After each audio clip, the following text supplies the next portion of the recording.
Have you ever given everything you had to people who only saw you as a burden? Because I did. And the night I finally stood up and told my own children they'd lost the right to my love was the night I set myself free. You won't believe how it all ended and what I chose to do with everything they thought they'd inherit.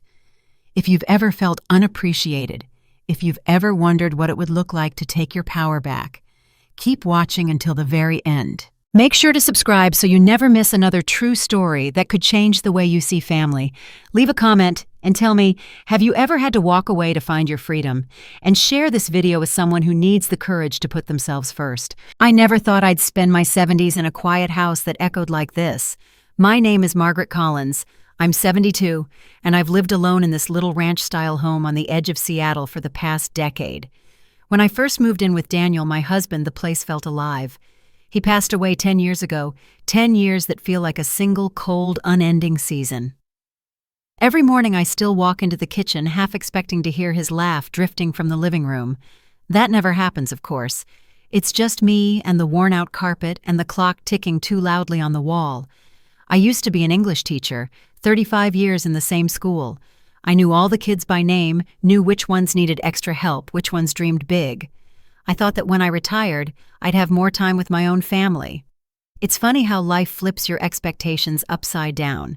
I have 2 children. My son Andrew Collins is 48 now. He works in real estate, always in a rush, always closing some important deal. He's good at shaking hands and wearing a suit that costs more than I ever made in a month. But behind his polished smile, I know he's been struggling. Every few months, he calls his voice just a little too polite and asks for a loan. Just a bridge until the next commission check comes in, Mom. The first time I felt proud I could help. The 5th time I started to wonder if he'd ever pay me back. By the 10th, I stopped asking. Then there's Jessica, my daughter. She owns a wedding flower shop downtown. It's the kind of boutique that smells like lilies and lavender, a place young brides wander through in white dresses they can't really afford. Jessica is busy all the time, too busy to visit. She calls once a month exactly 10 minutes before she has to run to a delivery. I can hear the impatience in her voice the way she's already halfway out the door before she's even dialed my number. If I'm honest, it stings more than I let on. But not everything about my life feels hollow. There's Ethan, my grandson. He's 20 now, studying law at the University of Washington. He's tall and lanky, with a shy smile that reminds me so much of Daniel, it makes my heart ache. Ethan is the only one who drops by without an excuse. He'll pull up to the curb in his old Honda Civic carrying a bag of takeout and say, "Thought you might like some company, Grandma." And I do. More than I'd ever admit to him. Last Thursday, he came over just before sunset. I remember the way the golden light fell across the kitchen floor, softening all the rough edges of this house. I was sitting at the table going through an old shoebox of photographs, Daniel holding baby Andrew in the hospital Jessica's first day of kindergarten. The years when we were still a real family. Ethan knocked and I called for him to come in. He stepped inside, smiling like he always does. "Hey, Grandma, you look nice today." I laughed. "You always say that no matter what I'm wearing." He glanced at the pictures on the table but didn't ask. Instead, he cleared his throat and said something that made the air feel heavy. "Did Dad talk to you about the anniversary dinner next Friday?" My heart stumbled in my chest. What dinner? The big party. 30 years. He booked that place near the marina. "I thought you were going to help pick out a dress." I tried to keep my voice calm, but my hand closed around the edge of the table. "No, sweetheart. No one mentioned any dinner." Ethan's smile faded. He looked genuinely puzzled. "That's strange. Dad said he called you." I swallowed, feeling something small and cold settle behind my ribs. Maybe he forgot, but deep down, I already knew better. Ethan didn't notice the change in my face. He started telling me about his criminal law class, how hard the professor graded essays. I nodded and smiled at the right moments, but I didn't hear half of it. All I could think was how Daniel would have never let this happen. How when he was alive, the kids never dared treat me like a leftover obligation. I watched Ethan leave an hour later, waving from the driveway as his Civic rattled to life. When the taillights disappeared, I sat in the kitchen in the growing dark. Maybe it was just a mistake, I told myself. Maybe Andrew was planning to call. but in my gut I felt the truth rising like a tide. They were celebrating without me. That afternoon, right as the sun was dipping behind the pines out back, my phone started ringing. I was still sitting at the kitchen table, the same spot where Ethan had told me about the anniversary dinner nobody bothered to mention. I glanced at the caller ID, and my stomach clenched. Andrew. I picked up slowly, pressing the phone to my ear like it weighed 100 pounds. Hello? His voice came through smooth and bright, too bright, like he was trying too hard to sound casual. Hey, Mom, how are you feeling? I almost laughed at that. He hadn't called to ask me how I was feeling in months, maybe years. I'm fine, I said carefully. Ethan was just here. He told me about your dinner next Friday. There was a pause, just half a second, but enough for my heart to catch. I could almost hear him sorting through excuses in his head. Oh, he said finally. Yeah, about that. That's what I was calling about. I waited. My hand rested flat on the table, my fingertips numb. Carla's come down with the flu. He went on. His tone practiced, almost rehearsed. It's pretty bad. High fever, coughing, nonstop. The doctor said she should stay home for at least a week. A cold metallic taste filled my mouth. I swallowed it down. I'm sorry to hear that, I said, even though I didn't believe a word. Is there anything I can do? Maybe bring over some soup? No. He cut in too fast. We've got everything under control. Really. But because she's sick, we're going to have to cancel the dinner. We'll reschedule once she's back on her feet. I closed my eyes. My chest felt tight, like all the air had been sucked out of the room. Of course, I whispered. That makes sense. He sounded relieved in a way that made my skin prickle. I knew you'd understand. You always do. For a second, neither of us spoke. The quiet stretched on heavy as a stone. I forced myself to fill it. Give Carla my best, I said, my voice thin and dry. Tell her I hope she feels better soon. I will. Andrew promised. And listen, Mom, we'll figure out another date for the dinner. Maybe sometime next month. Sure, I managed. Whenever it works for you. Okay. Well, I've got to run. Lots of calls to make. I'll talk to you later. Before I could reply, he hung up. I set the phone down and stared at it like it might start explaining itself.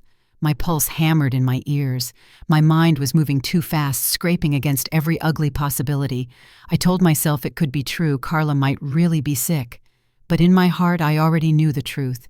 It was there in Andrew's rush to get off the line, in that polished, too smooth tone he always used when he wanted something or when he was lying. My throat burned, and for a moment I felt a hot swell of anger that surprised me. I wasn't a fool. I wasn't an old woman too senile to notice when her own son was trying to push her aside. I sat there as the shadows climbed the walls. The house was so quiet, I could hear the wind rattling the porch railing Daniel had always meant to fix. I thought of all the times Andrew had come to me for help when he needed money to cover a mortgage payment, when he needed me to co-sign a loan. Every time I had been there, no questions asked, and now all he could offer was a thin excuse and the promise of maybe next month. I got up and filled the kettle. My hands were shaking so badly I almost dropped it. While the water heated, I stared out the kitchen window at the old cedar tree Daniel planted the year Andrew was born. I remembered that boy, the way he'd run to me when he scraped his knee, how he used to swear he'd take care of me when I was old. People change, I thought bitterly. Or maybe they don't change at all. They just finally show you who they really are. The kettle whistled shrill and sharp, breaking the silence. I poured myself a cup of tea I didn't even want and sat back down. I tried to tell myself I was overreacting, that I was imagining things, but my heart knew better. There was no flu, no fever, no canceled dinner. They just didn't want me there. And for the first time, I let that truth settle in cold and heavy, right where all my hope used to be. After Andrew hung up, the silence in my kitchen felt even louder than before. I sat there a long moment staring at the cold tea I hadn't touched. My mind kept replaying his voice, so polite, so practiced, so hollow. I knew I couldn't let it rest. I needed to hear someone else say it. Maybe I was wrong, I told myself. Maybe Carla really was sick and I was just letting my hurt twist everything out of shape. But deep down, something in me was already bracing for what I'd find. I picked up the phone and dialed Jessica's number. My fingers trembled, but my voice came out steady. She picked up on the third ring. "Hey, Mom," she said, her tone clipped. I could picture her standing behind the counter in her flower shop, glancing at the clock to see how long she had to humor me. "Hi, Jessica," I said. "I wanted to ask how's Carla doing. Andrew said she has the flu." The line went quiet. Too quiet. She cleared her throat. "She's not great." "Not great," I repeated slowly. "Andrew said she was running a high fever, that she needed bed rest for a week." There was another pause. I could almost hear her searching for a script she didn't have. "Yeah, she's resting," Jessica stammered. "I can't really talk, Mom. I have a customer. Is the dinner canceled then?" I asked, keeping my voice calm. I think so." Her words tripped over themselves. "Listen, I really have to go." Before I could press her further, she hung up. I sat there holding the phone, feeling the truth solidify like wet cement hardening in my chest. They were lying, all of them, and whatever little scrap of hope I'd been clinging to just snapped. I set the phone down and took a breath that felt too big for my lungs. My palms were damp. My heart pounded hard, not with sadness anymore, but with something sharper. I'd spent years pretending their excuses were harmless, that they were just busy, that deep down they still cared about me. But this wasn't forgetfulness. It wasn't an oversight. It was a choice. And if they thought I was too old or too soft to see it, they were about to learn how wrong they were. I stood up, my legs unsteady for a moment.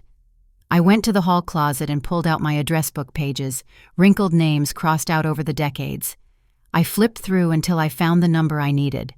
Gloria Thompson. Gloria had been my friend for almost 40 years. She owned a bakery in town that everyone used for weddings, anniversaries, retirements. If anybody knew the truth about that dinner, it would be her. My hand didn't even shake when I dialed. She answered with the same cheerful voice I'd known since we were young teachers sharing lunch breaks. "Thompson's Bakery." "Gloria, it's Margaret." "Oh, Margaret, it's been ages." "How are you, sweetheart?" I swallowed. "I'm all right." "Gloria, can I ask you something?" "Of course." "Did Andrew or Jessica order a cake from you for this Friday?" There was the smallest beat of confusion in her voice. "Sure they did. A big white layer cake with blue flowers for their anniversary party at Harborview Hotel. Andrew came in himself about a month ago to put down the deposit." I closed my eyes. The kitchen seemed to tilt under my feet. "Margaret," she said gently, "is everything okay?" I tried to speak, but nothing came out at first. I cleared my throat, forcing the words past the ache in my chest. "I'm fine, Gloria, thank you. You've been very helpful. You're sure I'm sure." We said goodbye, and I set the phone down like it was something that might burn me. The truth was laid bare now. No more pretending. They'd planned it all, booked the cake, the venue, the guest list, and never once intended to include me. I stood there in my quiet kitchen, the old clock ticking over my shoulder, and let the fury settle in my bones. No more being patient. No more telling myself stories. If they thought they could erase me from their lives this easily, they were in for a surprise. I was Margaret Collins. I had spent 72 years surviving more than they could imagine, and I was done letting anyone make me feel small in my own family. Friday evening came faster than I expected. All day the hours crawled past like an old dog that didn't want to move. But when the sun finally dropped behind the pines, I knew I couldn't sit in that house another minute. I wouldn't let them pretend I didn't exist. I took a shower and dried my hair. My hands felt steady for the first time in days. In the back of my closet, I found the dark blue dress I'd worn to Daniel's retirement party. The last night, our whole family had been together without any lies between us. I slipped it on, zipped it up, and looked at myself in the hallway mirror. My face had more lines now, my hair silver instead of brown. But my eyes, they were the same, still clear, still sharp enough to see exactly what my children had become. When I stepped outside, the night air was brisk against my skin. I locked the door behind me and walked down the steps to the curb where a yellow cab idled under the street lamp. The driver, a young man with tattoos on his knuckles, raised his brows when I gave him the address. "Harborview Hotel," he repeated. "That's right," I said, my voice calm, "and I'd appreciate if you'd park a little ways off the entrance." He nodded without asking questions. The engine rumbled to life and we pulled away from the curb. I didn't look back at the house. The drive only took 15 minutes, but every second felt like a test of my resolve. My heart thumped so hard it almost made me dizzy, but I pressed my palms flat against my knees until it steadied. I wasn't going to make a scene. I wasn't going to scream or cry or beg for space at their table, but I would look them in the eye. I would let them see that I knew the truth. When the driver pulled over near the entrance, I paid in cash and stepped out. From where I stood, I could see the tall windows that lined the banquet hall. Soft golden light spilled across the manicured lawn. I walked closer, careful to keep to the shadows of the hedges.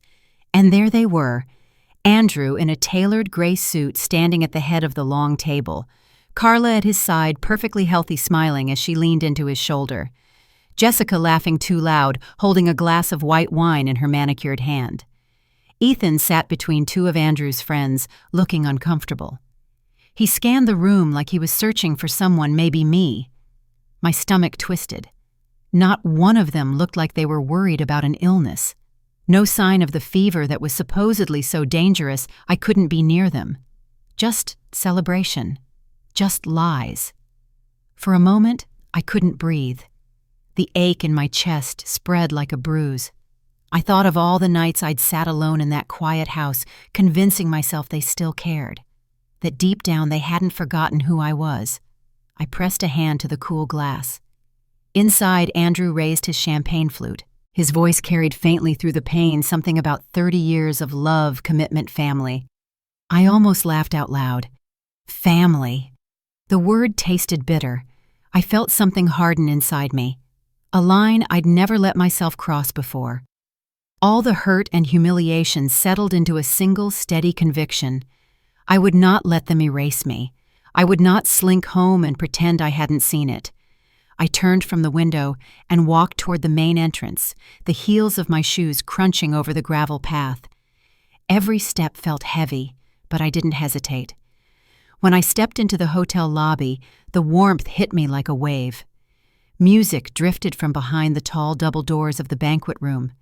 A young hostess with a clipboard glanced up from her podium. "Good evening, ma'am," she said politely.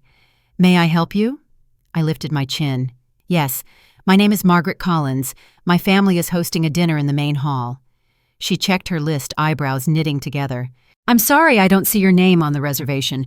I wasn't invited," I said evenly. "But I'm going in." She looked startled. "Ma'am, I'm not sure I didn't wait for permission." I smoothed my dress, set my shoulders back, and pushed open the doors. The music and laughter hit me all at once. Dozens of faces turned in my direction. For a heartbeat, nobody moved. Then Andrew's glass slipped in his hand and struck the table with a dull thunk. He opened his mouth, but nothing came out. I walked forward slowly, my gaze fixed on my son. My voice, when I finally spoke, was steady and clear. "Congratulations," I said loud enough for every last person to hear, and not a single person dared to look away. The moment I stepped over the threshold, the whole room seemed to suck in a single startled breath. A hush fell across the tables, and the string quartet in the corner actually stopped playing mid-note. All those polished faces turned toward me, some confused, some embarrassed. No one spoke. I walked slowly, feeling every eye follow me as I crossed the gleaming floor. My heels tapped out a steady beat that sounded louder than any music.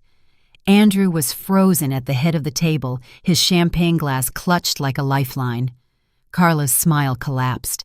Jessica set her napkin down so deliberately, like she could pretend this was all a minor inconvenience. But Ethan, sweet Ethan, he looked stricken. He started to stand, ready to come to me, but Andrew's hand shot out and gripped his arm hard enough to make him flinch. That was it. That was the moment I knew exactly who Andrew had become. I stopped right at the edge of their table, close enough to smell the expensive wine and see the flicker of guilt in their eyes. My voice came out calm, but every word felt like it had been forged out of all the disappointment I'd swallowed over the years. "Forgive me," I said, scanning their faces, "for interrupting your performance."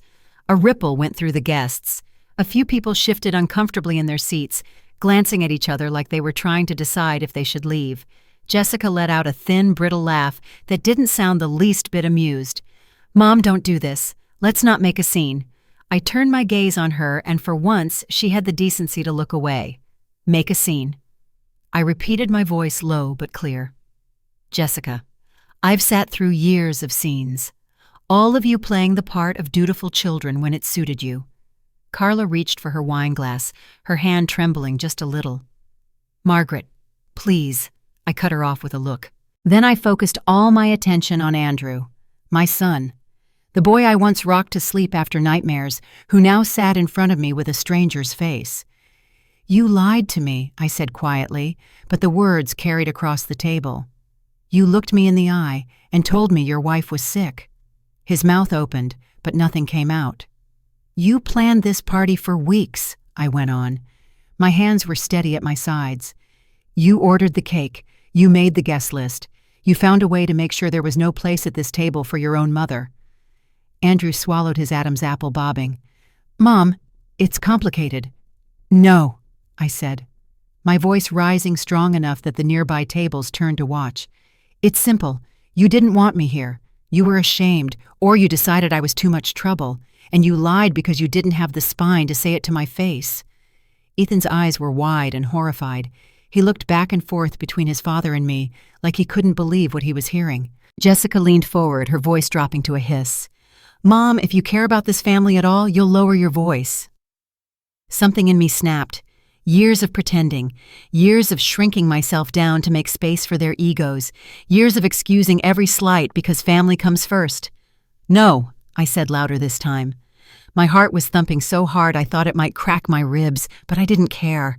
I have cared about this family every day of my life.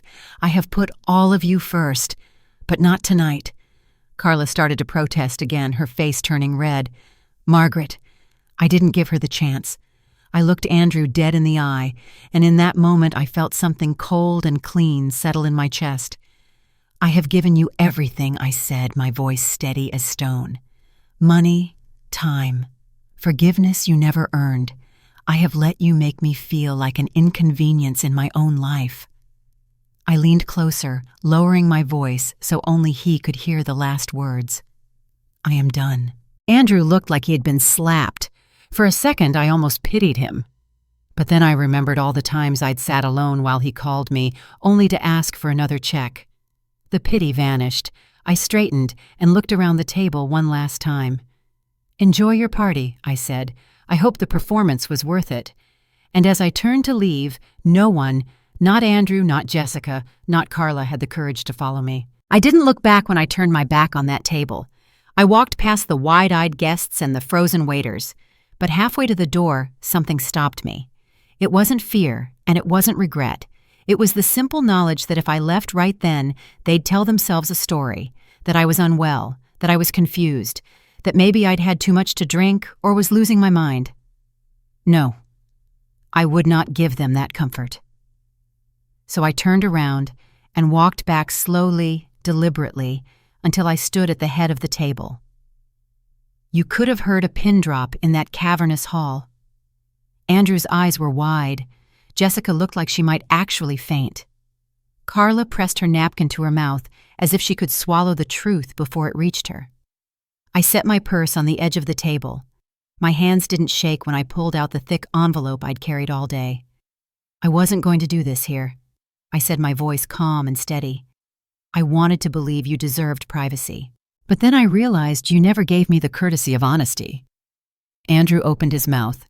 No sound came out. I looked at him, really looked at him, and for the first time in my life, I didn't see my son. I saw a man who had spent years taking and never giving, a man who thought his mother's love was something he could spend like an endless account. Slowly, I unfolded the first document. "This," I said, holding it up so everyone at the table could see, "is the sale agreement for my house." The words hit the table like a dropped stone. Jessica actually gasped. You sold the house?" "Yes," I said simply. "The house you've both been circling like vultures waiting for me to be too old to defend it. You won't have to wait anymore. It's gone." Andrew's face turned a blotchy red. "Mother, you can't just— Oh, I can—" I said, my tone cutting through his sputtering. "And I did. 3 days ago, it's done." I pulled out the second sheet of paper, crisp and official, with a bank seal at the bottom. "This is the wire confirmation. $400,000 transferred to the Evergreen Community Foundation to establish a scholarship fund in your father's name. Every year, some child who wants to be a teacher will get a chance because of him." My throat tightened, but I kept going. "Your father was a good man," I said quietly. "He believed in doing the right thing even when it wasn't easy. And I will not let his memory be reduced to a piece of property for you to squabble over." Carla made a choked sound. Andrew looked like he'd been punched. I almost wished I could feel sorry for him, but there was nothing left in me but relief. I took a breath and unfolded the last document, the one I knew would shatter whatever illusions they still clung to. "This," I said, laying it flat on the white tablecloth, "is my updated will. As of this week, every dollar I have left, every possession I own will go to Ethan." Jessica's hand flew to her chest. "Mom, how could you? How could I?" My voice rose just enough to fill the space between us. "How could I not? He's the only one of you who ever knocked on my door without needing something. The only one who sat with me when I was sick, who asked how I was, and actually waited for the answer." Ethan looked stunned, his face pale. He started to say something, but I lifted a hand. "This isn't about money," I said, softer now, but no less certain. "This is about respect, about love, about the fact that I will not spend another year waiting for the phone to ring while you pretend I don't exist." The whole table was silent. I felt their disbelief pressing at me from all sides, but it didn't touch me. For the first time in decades, I felt light. Andrew stood abruptly, his chair scraping back. "Mother, this is insane. We'll contest it." I met his eyes and held them. "You can try, but you will fail, because I am not senile, I am not confused, and I am not ashamed." I picked up my purse, tucking the empty envelope inside. "You taught me something tonight," I said, my voice steady. "You showed me exactly who you are, and I'm finally ready to show you who I am." And with that, I turned and walked away from the only family I had ever known, feeling at last like I had chosen myself. I could feel their eyes drilling into my back as I turned to leave. My hand was already on the brass door handle when Andrew's voice erupted behind me, loud, raw, stripped of all the smooth pretense he'd practiced for years. "Mother, you don't have the right." I stopped. Slowly, I turned back to face him. His face was red with fury, the veins in his neck standing out. In that moment, he looked nothing like the child I'd once held against my chest, nothing like the man I'd tried so hard to be proud of. I lifted my chin, my voice clear and unflinching. "You lost the right the moment you started treating me like a burden you could pass around or ignore." He flinched as if I'd struck him. For a heartbeat, nobody moved. Then Jessica drew in a ragged breath and pressed the back of her hand to her mouth. Tears were already spilling down her cheeks, smudging the careful makeup she'd worn for the occasion. "Mom," she choked out, "we didn't mean to hurt you. We were just trying to do what's best for you. You're getting older, and it's hard to be alone in that house. We thought." I shook my head slowly, feeling an ache so old it had become part of me. "Did you ever once ask me what I wanted?" She didn't answer. She just looked at me, eyes wide and wet like she expected me to feel sorry for her. I took a step closer to the table so none of them could pretend they hadn't heard. My voice dropped heavy as stone. "Was it best for me," I said, "when you decided I wasn't worth inviting to this dinner, when you lied to my face and called it kindness? Was it best for me when you planned which bedroom you'd take after I was gone?" Carla made a sharp noise, her lips parting, but she didn't speak. "Or was it best for you?" I went on, my words clipped, my heart beating fast but steady. "Was it easier to pretend I was too frail to understand, so you wouldn't have to feel guilty?" Andrew started forward, both hands out, like he could somehow reel me back in. "Mother, you're twisting everything. This is not what it looks like." I laughed, a short, bitter sound that tasted of every lonely holiday, every unanswered call, every check I'd signed with shaking hands, because I thought maybe that was how you proved you loved your children. "Oh, Andrew, it's exactly what it looks like," I said. "For once, there are no excuses left to hide behind."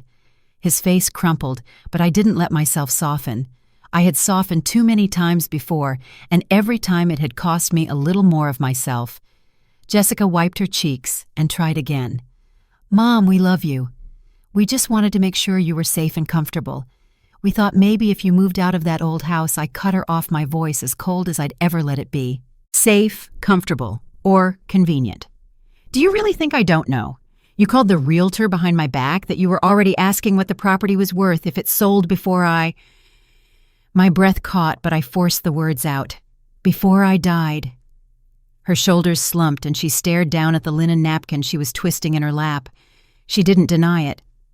A thick silence settled over the table. The other guests were staring openly now, their discomfort humming like static in the air. But I didn't care. I had lived too long worrying about everyone else's comfort. Andrew's voice broke the hush, hoarse and cracked. "Mother, please, you have to understand.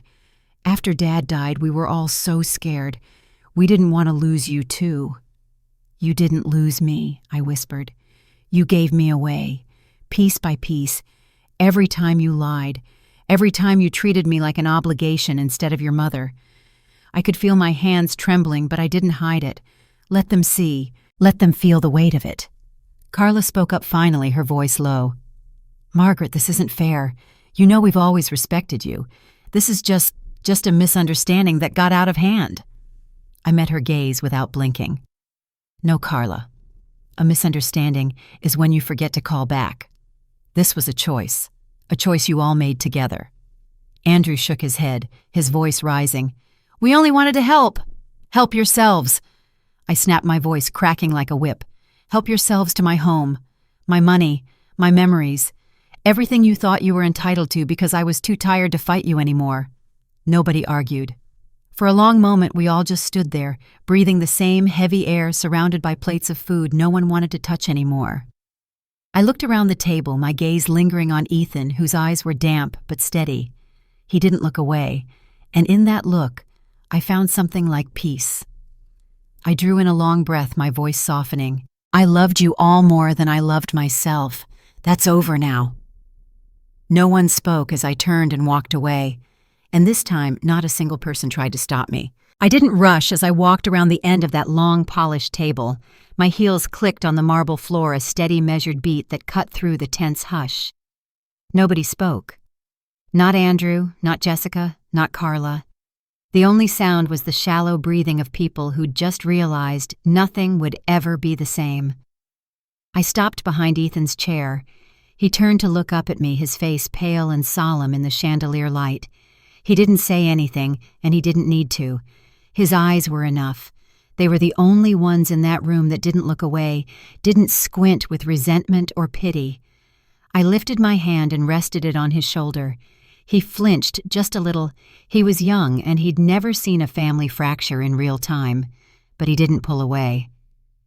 "Thank you," I said, my voice lower than before, but so clear it seemed to echo across the tables. "Thank you for never forgetting me." His throat bobbed. He opened his mouth like he wanted to say something, but nothing came out except a small, broken exhale.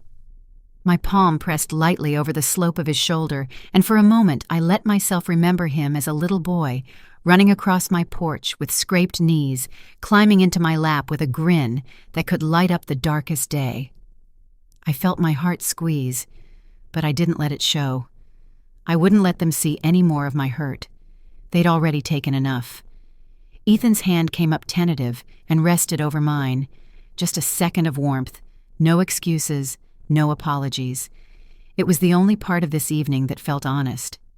I drew in a breath. The whole room seemed to be holding theirs, waiting for me to say something more, to cry, to scream, to beg them to love me better. But I was done with that. I gave Ethan's shoulder a final gentle squeeze and let my hand fall. Then I turned away from him, away from all of them. I didn't look back, not when I heard Jessica let out a strangled sob, not when Andrew swore under his breath, the legs of his chair scraping as he lunged halfway to his feet, not when Carla's voice cracked as she called my name in a last, desperate attempt to salvage the performance. They had made their choices long before tonight. I was simply refusing to play along any longer. I walked toward the tall doors that led out to the hotel lobby, my steps slow but unbroken. Every head in the room turned to watch me go. I could feel their stares pressing against my back, a mixture of shock and disbelief and something like shame. And it struck me as I reached for the brass handle how little it mattered now. For so many years I'd been afraid of that moment, afraid of what it would feel like to finally be alone, to step away from the people I'd sacrificed so much to raise. But as I pushed open the door, the cold air of the lobby rushed against my face, and instead of fear, I felt something else. Relief. I stepped into the hall without pausing. Behind me, the doors whispered closed, sealing in all the disappointment and pretense I was leaving behind. For a single moment, I stood there taking in the hush of the empty lobby. My reflection looked back at me from a gilded mirror across the room, an older woman in a blue dress, her shoulders straight, her chin lifted. And in that reflection, I finally saw her. Not a burden, not a placeholder, a woman who had endured, a woman who was free.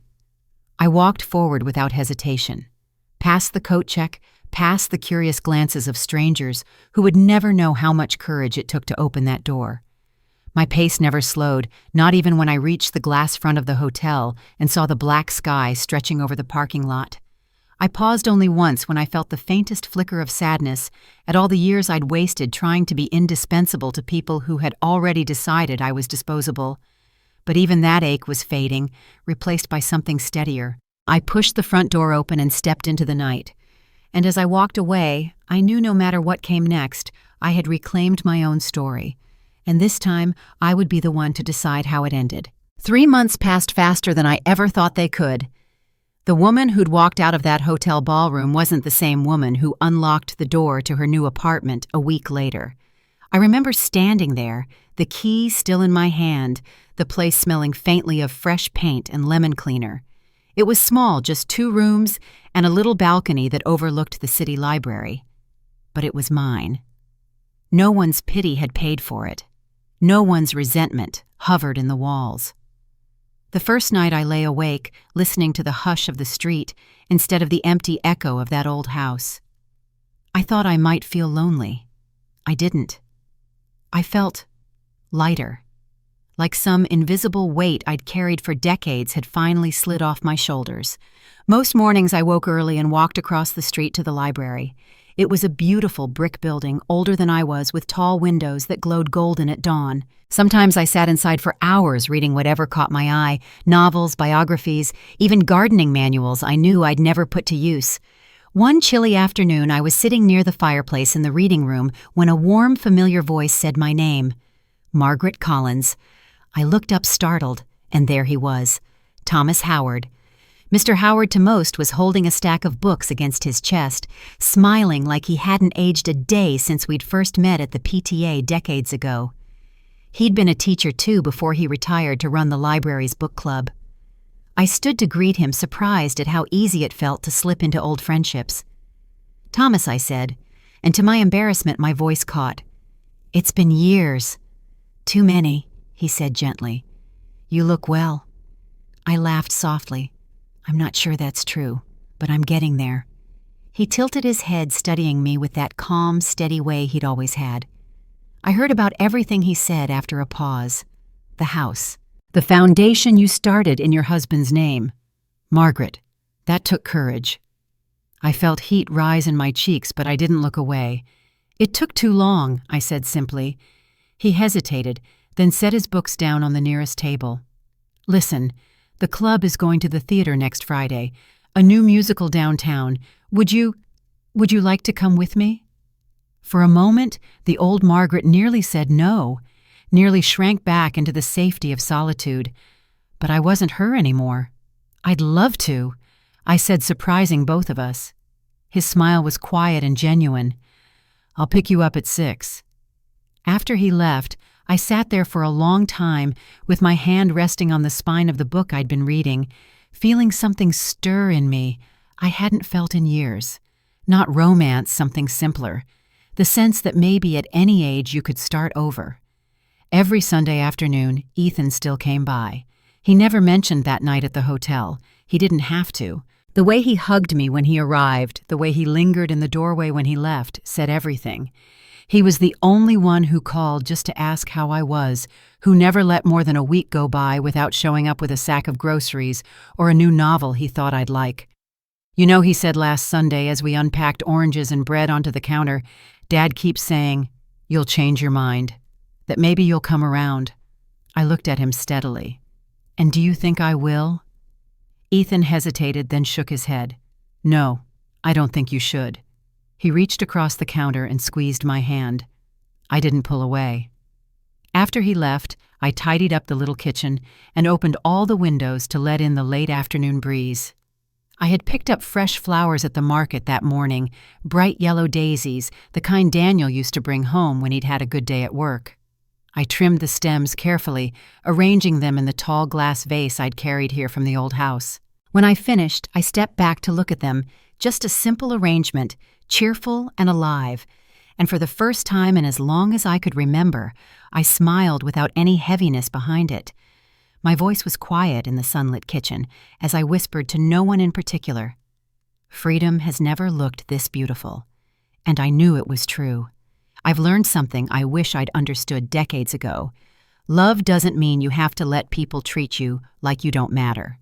For so long I believed that sacrifice was proof of devotion, that if I just gave enough time, enough money, enough forgiveness, my children would value me the way I valued them. But respect isn't something you can buy with endless patience. The night I walked away was the first time I chose myself over the comfort of others. And it taught me this freedom isn't loud or angry. Sometimes it's as quiet as a locked door you don't reopen, or as simple as saying, "I won't let you hurt me anymore." If you ever feel like your worth has been whittled down by the people you love most, I hope my story reminds you that it's never too late to stand up. You deserve to be treated with dignity, no matter your age. If this resonates with you, leave a comment below about the moment you finally chose your own peace. And don't forget to subscribe. I have many more stories to share that might help you find your own freedom.